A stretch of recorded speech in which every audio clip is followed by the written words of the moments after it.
حبیب صاحب، مریم نواز جو بات کر رہی ہیں انہیں تو لگ رہا ہے کہ ایک مہم شروع کر دی آزاد کشمیر کو صوبہ نہ بنانے کی. کیا وجہ، وہ مخالف کیوں ہیں؟ دیکھیے، یہ مجھے لگ رہا ہے کہ تھوڑا آؤٹ آف کانٹیکسٹ چلی گئی ہیں مریم نواز صاحبہ. اس کی وجہ یہ ہے کہ خود آپ کو یاد ہوگا 2015-16 میں جب آزاد کشمیر کے الیکشن ہوئے تھے تو آزاد کشمیر میں پاکستان مسلم لیگ نون کا جو منشور لکھا گیا تھا وہ منشور لکھا تھا جناب منظور حسین گیلانی صاحب نے، جو سابق جسٹس تھے آزاد جموں کشمیر کے، اور وہ پی ایم ایل این کا بڑا اہم حصہ ہے اور ان کا بڑا کنٹریبیوشن ہے سرتاج عزیز کی رپورٹ میں جو انہوں نے جی بی کے اوپر لکھی تھی، کہ جس میں بتایا گیا تھا کہ آپ جی بی کو ایک یعنی گلگت بلتستان کو ایک عبوری صوبے کا درجہ دیں. اگرچہ وہ رپورٹ تو بنیادی طور پہ جی بی کے بارے میں تھی، لیکن اس میں جو آخری حصہ ہے اس میں یہ بتایا گیا ہے کہ اے جے کے لیے بھی ایسا ہی ارینجمنٹ کرنا چاہیے. اور اس میں سرتاج عزیز صاحب نے یہ رپورٹ جو تھی وزیر اعظم نواز شریف کی بنائی ہوئی کمیٹی تھی، اور پھر بعد میں یہ رپورٹ نہ صرف ان کے بھی علم میں ہے بلکہ اس کے بعد پھر شاہد خاقان عباسی صاحب کو آفیشلی پیش بھی کی گئی تھی.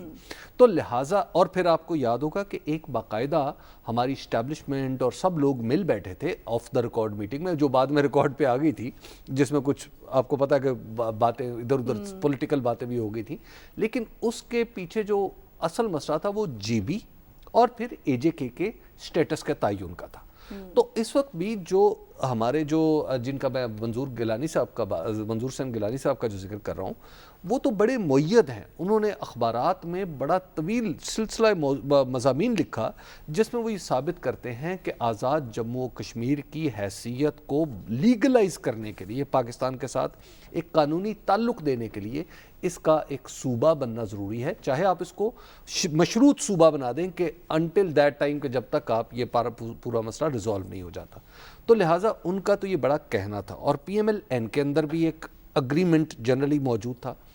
اب میرے لیے یہ خبر ہے کہ محترمہ جو مریم نواز صاحبہ ہیں وہ برسر عام اس کا ذکر کیوں کر رہی ہیں، اور جو میری انفارمیشن ہے کہ وہاں پہ کچھ لوگ باقاعدہ ڈس انفارمیشن بھی یہ پھیلا رہے ہیں کہ شاید آزاد کشمیر کے ٹکڑے کر کے اس کو مختلف صوبوں میں ضم کرنے کی بات ہو رہی ہے. ایسا تو کبھی ذکر ہی نہیں ہوا تھا. تو لہٰذا آزاد جموں کشمیر کا صوبہ بننا ایک ٹیکنیکل معاملہ ہے. اس کے اوپر جنرلی ایک خود ان کی پارٹی کے اندر اور جنرلی بھی کسی نہ کسی درجے میں لوگ اس پہ سوچ رہے ہیں، لیکن اس طرح اس کو الیکشن مہم کا حصہ بنا دیا جائے، مجھے لگ رہا ہے کہ شاید ان کی پارٹی کے اندر سے انفارمیشن جو مریم نواز تک گئی ہے پروبیبلی وہ پلیوٹ ہو گئی ہے. کیوں چاہ رہی ہیں مریم نواز؟ ایک بات وہ ساتھ ساتھ کر رہی ہیں کہ جی بچہ بچہ کٹ مرے گا لیکن کشمیر صوبہ نہیں بنے گا. کیوں نہ بنے کشمیر صوبہ؟ مجھے تو بالکل ہی اس بات کی کوئی سمجھ نہیں آئی. اچھا، اگر کشمیر پاکستان کا صوبہ نہیں بنے گا تو کیا کبھی اس ملک میں نعرہ لگ سکتا ہے کہ کشمیر بنے گا پاکستان؟ ہم جو کہتے ہیں کہ کشمیر پاکستان کی شہراگ ہے، تو شہراگ پاکستان کا کسی وقت صوبہ نہیں ہوگی؟ بالکل. کیا کشمیر کو جب ہم بار بار جب جموں کی بھی ہم بات کرتے ہیں، جموں سائڈ سری نگر والی سائڈ کی بھی بات کرتے ہیں کہ جی یہ ہم اس کو مانتے ہی اپنا علاقہ ہے، متنازع کیوں ہے؟ کیونکہ ہم کہتے ہیں کہ ہمارا علاقہ ہے، ایٹ بیسٹ انڈیپینڈنٹ ہونا چاہیے، بھارت کہتا ہے کہ ان کا علاقہ ہے، اور ہم نے پولیٹیکل میپ جاری کیا. کیا پاکستان کا حصہ کوئی ایسی جگہ بن سکتی ہے جو پاکستان کا صوبہ نہ ہو؟ کیا مریم نواز صاحبہ پاکستان مسلم لیگ نون کا ایک نئی پالیسی بتا رہی ہیں کہ کشمیر پاکستان کا حصہ نہیں ہے، اس وجہ سے وہ ہمارا صوبہ نہیں بنے گا؟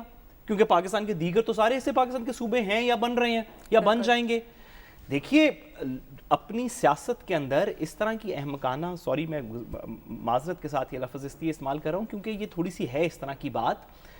آئین پاکستان کے اندر اور کشمیر کا ایک اپنا آئین ہے، اس کے اندر یہ لکھا ہوا ہے، جو کہ بائی دا وے مقبوضہ کشمیر کا بھی ایک اپنا کانسٹیٹیوشن تھا، جو ہم آرٹیکل 370 والی بات کرتے ہیں. اگر مریم نواز صاحبہ اپنے پارٹی میں کسی مناسب وکیل سے بات کر لیں تو ان کو بتا دیں گی کہ ان دونوں آئین میں لکھا ہوا ہے، پاکستان کی سائٹ پہ بھی اور انڈیا والی سائٹ پہ بھی لکھا ہوا تھا کہ کشمیر کے اپنے عوام، ان کی لیجسلیٹو اسمبلی، ان کی کنسٹیچوئنٹ اسمبلی جو ہے وہ یہ فیصلہ کر سکتی ہے کہ ہم پاکستان کے ساتھ ہوں گے یا بھارت کے ساتھ ہوں گے. جموں کشمیر کے آئین میں بھی لکھا ہوا تھا، پاکستان کے آزاد کشمیر کے آئین میں بھی لکھا ہوا ہے. اگر کشمیر کے عوام کل کو یہ فیصلہ کریں کہ ہم پاکستان کا صوبہ بننا چاہتے ہیں، وہ اپنی اسمبلی میں یہ ریزولوشن پاس کریں، تو پاکستان کے آئین کے اندر یہ سپیس ہے کہ ہم ان کو ضم کر لیں.